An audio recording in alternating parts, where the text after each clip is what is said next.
Hey y'all, welcome to today's video. My name is Penny Larson. Today we are going to talk about double strokes, which is, I tell my students when I'm teaching them doubles for the first time that this is the most important technique that you will learn in your entire drumming career.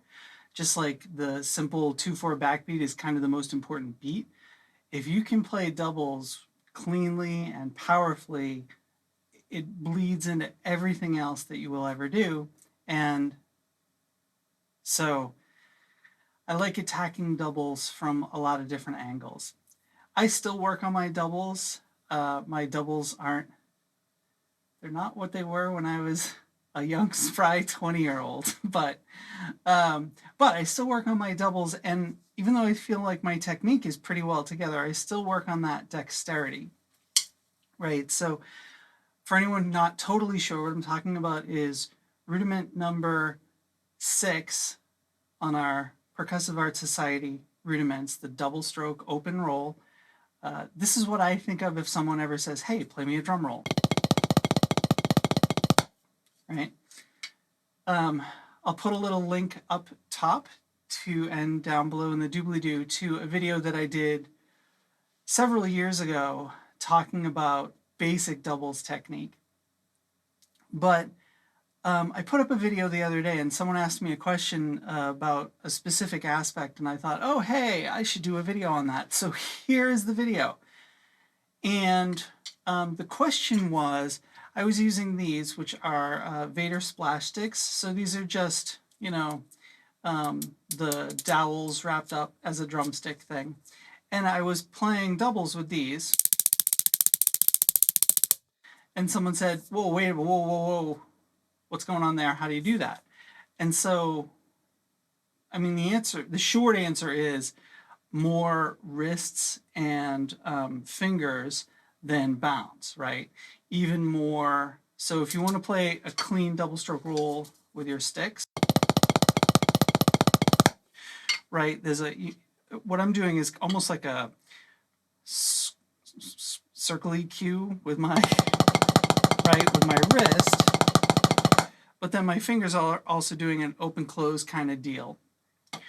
The sort of expanded version of that is the first note is like that, and then the second note is like that. So a big first note, and then a small note. And obviously, when I'm playing fast, it's a much smaller version of that, right? But that's still the motion I'm thinking of. An old exercise that I learned a long time ago, Thomas Lang has a great video on it, doing accents on the second note, right? So that's a great way to train your fingers.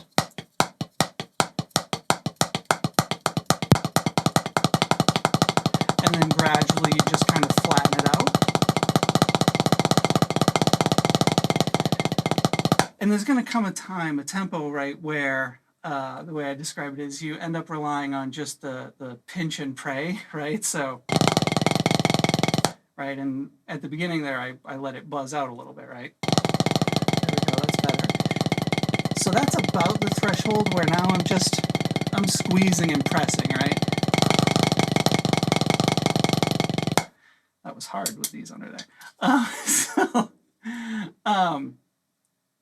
But so that's like, if that's our finished goal, one of the things that I have found super helpful along the way is, I don't remember where I first learned it. Definitely it's a Buddy Rich, Dennis Chambers kind of thing, playing doubles on a pillow, right? I also use weighted sticks, aluminum sticks, but Dorothea Taylor has a great exercise where she played double stroke rolls on an egg, which that was hardcore. I had never seen that before. That was very hardcore. So do stuff like that. And the deal with playing off an egg is you have to like touch it but not play into it, right?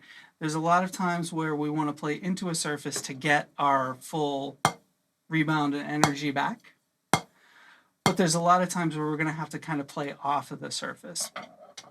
And so if you don't want to break, you know, dozens and dozens and dozens of eggs, there's a few other ways you can approach that. I have 3 implements here that are kind of like brushes. These are, I promise they're really called Monster Woods by Vader. And the bristles are this very stiff nylon. I don't know if you can hear that, right? It's very stiff, but they're light as a feather. These are possibly the lightest implements I've ever used. And there's no rebound.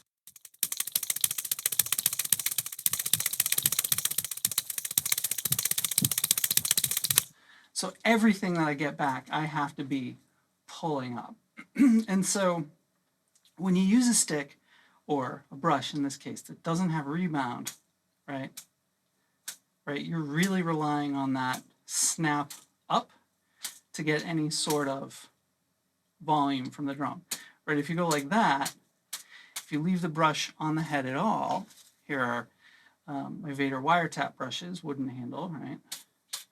If I leave the brush on the head, I'm going to mute the head, which sometimes is the sound you want, but if you're trying to play a double stroke roll,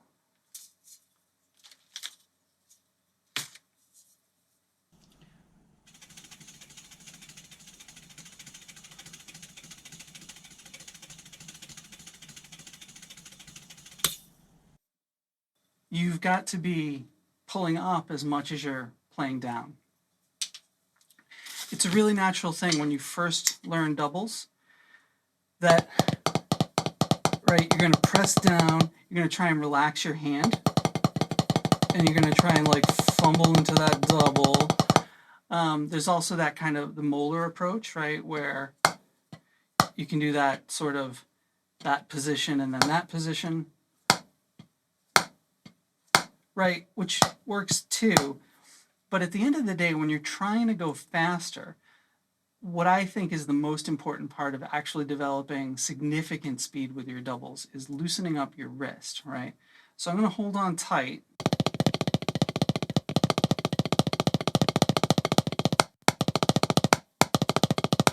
And that's just my wrists.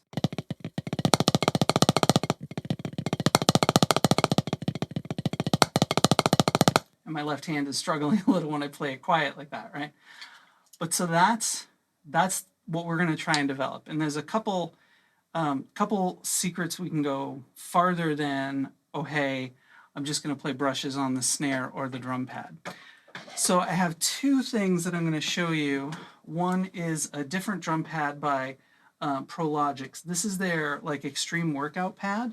So this is the one that has like no rebound whatsoever, right? Okay. So it's kind of like a pillow. It's a stiff pillow. It's like foam rubber, kind of. So there is a teeny bit of rebound, but it's not much, right? If I'm, right, I mean, you can probably even hear just by the sound how little rebound it has. Okay, so that's great. Any of these, like Reflex Pad or the Moon Gel Workout Pad, any of those are going to be great. But, and you know, same thing. So here's the nylon version. These are the Polyflex brushes by Vader.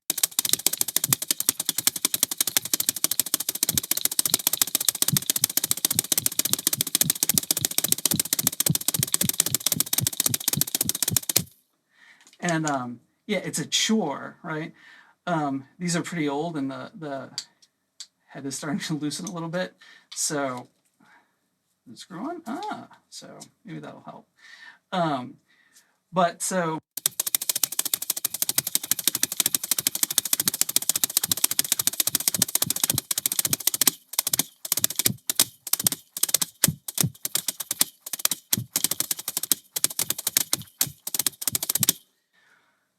any of the exercises that you play with doubles, 16ths and then doubles, 3 and a 4 and a 1 and a 2 and a 3 and a 4 and a 1 and a 2 and a 3 and a 4 and a 1 and a 2 and a 3 and a 4 and a 1. 30 seconds in doubles. 1, 2, 3, 4, 2, 3, 4, 1, 2, 3, 4, 1, 2, 3, 4, 1, 2, 3, 4, 1, 2, 3, right? Any of those drag exercises, right?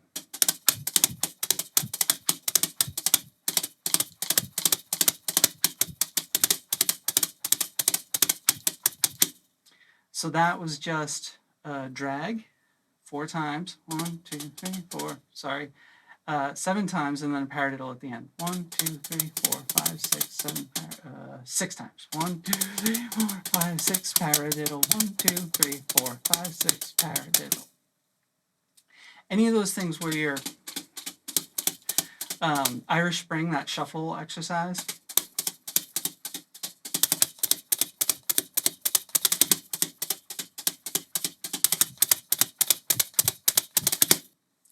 Okay. But that's not good enough for me. A workout pad is all fine and dandy, but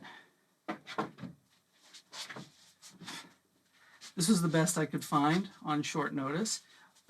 This is actually a bass drum muffling pillow, but this will serve as, this really does have no rebound, right? I need to like hold it still because it's so light. And so you can play on this, something like this, like a pillow, your couch or your dashboard. You didn't hear that from me if you break your dashboard.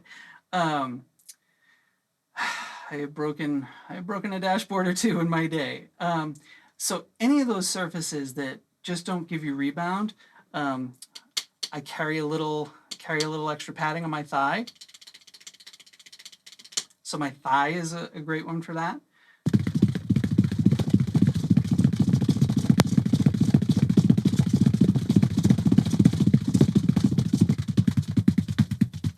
And just start slow, right?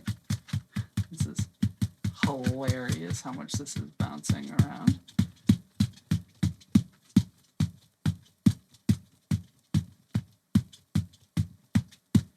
And then speed up really gradually. And, you know, I'm not going to lie to you and say, oh, don't try to speed it up. Because, of course, we're trying to speed it up. That's the whole point. But listen to your body and your hands. There is a maximal acceptable amount of tension in your hand, I think.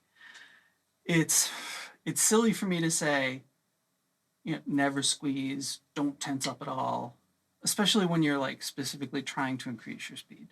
That would be me telling you, do as I say, not as I do, because I do that, and I still do that. I did that when I was a kid, and I did that in my 20s, and I did that in my 40s, and I do it now, right? So there's always going to be a little bit of a push to go faster, but pay attention to your hands. You don't want any pain ever, right? There's a difference between tension and fatigue and pain, right? And really try to listen to your body to hear it calling out those differences. You'll know if something actually hurts. And if something actually hurts, then you need to re-examine your technique. Maybe you're using the wrong sticks. Maybe you're not ready to try on the pillow. Maybe you're going too fast. You know, it can be any of those things. Listen to your body. But don't, as much as you're going to try and push faster, don't make speed like the end all be all. It's not about the speed, it's about relaxing, right? And that's that thing. So what I just said, of course you're going to tense up a little, but the trick is to, get to as fast as you can, making it sound good, and you're going to be a little tense, and then try and stay there, and then try and relax, right? And so I'm not going any faster, I didn't slow down, but I kept the same speed, just brought my shoulders back a little, sit up a little straighter, right? So now I'm really trying to own this tempo, right? And then I can squeeze and go a little faster, and then the same thing, right? I'm going to try and not slow down. I'm going to try and really concentrate on relaxing my wrists, pull my shoulders back, right? Nice and loose. Deep breaths. We're all friends here. Hey, having a good time, right? And that's the cycle, right? Push it until you're like, okay, I think it's going to fall apart. I think it's going to get messy. And then try and stay there. Try and keep that tempo. And while you're at that tempo, try to relax, right? And, you know, if it slows down a little bit, cool, that's fine. Try not to let it break, right? Try not to stop, okay? So, but I'm not happy. I'm still not happy with sticks, right? So we're going to do the same thing with my wire brushes, which is going to be super fun, I'm sure, with this thing bouncing around. This is totally the type of thing I'll do on a pillow. You can also just use brushes in the air, right? Because you can hear the snap.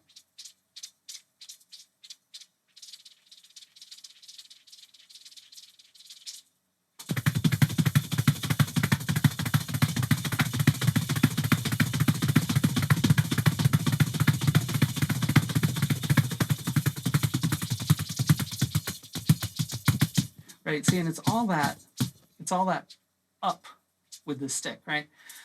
When you're playing sticks and you're playing on a drum head is beautiful, right? Because it works like a trampoline. You put energy in and it like goes, hey, here you go, here's a big chunk of that energy back, and the stick rebounds for you, right? Cool, awesome. What happens when you're on your floor tom? What happens when you're on like a really thin ride cymbal that just feels like butter and also means that it doesn't, right, give you lots of rebound from the stick back? You need to control that, right? And so we need to set it, it's almost like an obstacle course, right? You need to set up problems for your hands to solve.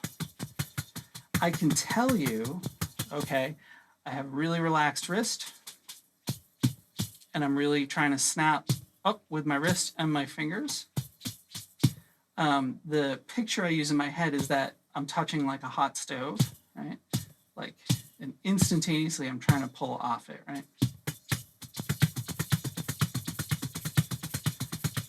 And again, we can do those, you know, doubles exercises with like 30-second notes and doubles. 2, 3, 4, 1, 2, 3, 4, 1, 2, 3, 4, 1, 2, 3, 4, 1, 2, 3, 4, 1, 2, 4, 1, 2, 3, 4, 1, 2, 3, 4, 1.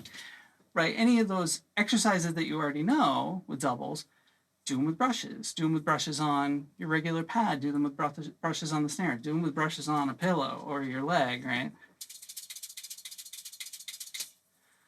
And you'll be amazed. And, you know, technique is a funny thing. I've kind of always been obsessed with technique my whole life. But the older I've gotten, the more I've watched Dave Weckl and Virgil Donati and Jojo Mayer and Bill Bachman and all these like technique masters, even the old school ones, Jim Chapin, Joe Morello. Even when they're teaching the same thing, everyone's technique looks a little different. And so there's just a simple reality that your technique is going to be an interplay of your hands, the length of your fingers, right? The ratio between your first finger and thumb, I think, is huge. If you focus on second finger fulcrum, then it'll be your second finger, right? So, right? So either here, right, your thumb is across from your index finger, and the length of your index finger compared to the length of your thumb is going to have an impact on how you hold the stick. If you prefer second finger fulcrum, right, and so your index finger kind of more sits in front, then it's going to be the relationship of your middle finger and your thumb. But everyone's hands are a little different. And so the thing that you need to do is take these exercises and take these strategies to build up your technique and your endurance and figure out, you know, when I play, I watch, I mentioned earlier, Thomas Lang's doubles exercise where he does the, you know, tap, accent, tap, accent, tap, accent, tap, accent. I do that exercise, and he and I look different when we do that exercise. And I mean, he's Thomas Lang, so sure. But I mean, even just, you know, separating out Penny Larson, Thomas Lang, like any sort of like quality level, the way that our hands are holding the sticks, the way that our hands are approaching the motion looks a little different, right? So don't be afraid that the way you're doing it doesn't look exactly like the person you're emulating, the thing you should be trying to do is relax and develop your relationship with the sticks. Okay? This is a super fun topic. Like I said, oh man, I like doubles so much. I think they're so important. So much of what I do on the kit, I wouldn't be able to do if I, hadn't marched in a drum corps as a kid and just played an awful lot of double strokes, right? So, I mean, there you go. You want the secret? Play an awful lot of double strokes and play them with different implements on different surfaces. And you'll be amazed how much that'll help. It's kind of like, if doubles were the castle, right? And you just work on them with sticks on a pad, that's like one point of attack of the castle. But suddenly if you're using brushes and playing on a pillow and playing at different tempos and all this other thing, you're like surrounding the castle, right? And you're kind of just putting doubles under siege from a bunch of different directions. What a fascinating analogy to think of. That's what I do. I drum and I think of analogies. Okay, so I'm going to wrap. Please, if you have any questions about this stuff, put them down below. Like I say, I love nerding out about doubles technique. And someone asked, like I say, about playing doubles with the hot rod type things.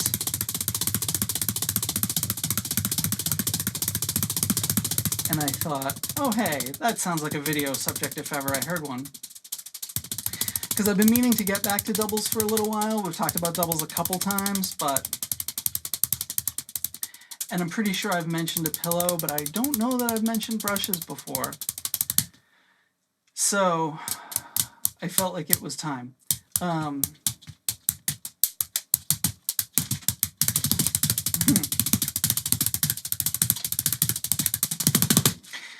So the other thing, one last thing, about the splash sticks, the wound dowel kind of sticks especially, they tend to be a little bit wider than sticks, right? So it's necessarily going to change the way your fingers wrap around the implement. And so this is one of those times where it's going to become even more important that your wrists are loose and fluid, because your fingers are going to have just less room to play. I'm a big girl. But I don't have huge hands by any means, right? But I also don't have super petite hands.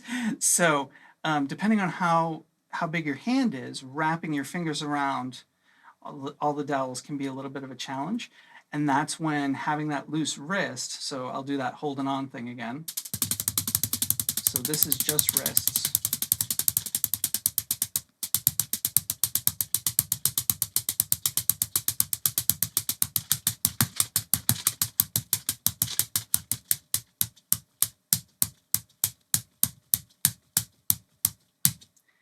And I abuse the bike riding analogy, right? It's like learning how to ride a bike, but doubles, I think it's very true. I can explain it to you a million different times with, a million different analogies and a million different explanations of what's going on mechanically.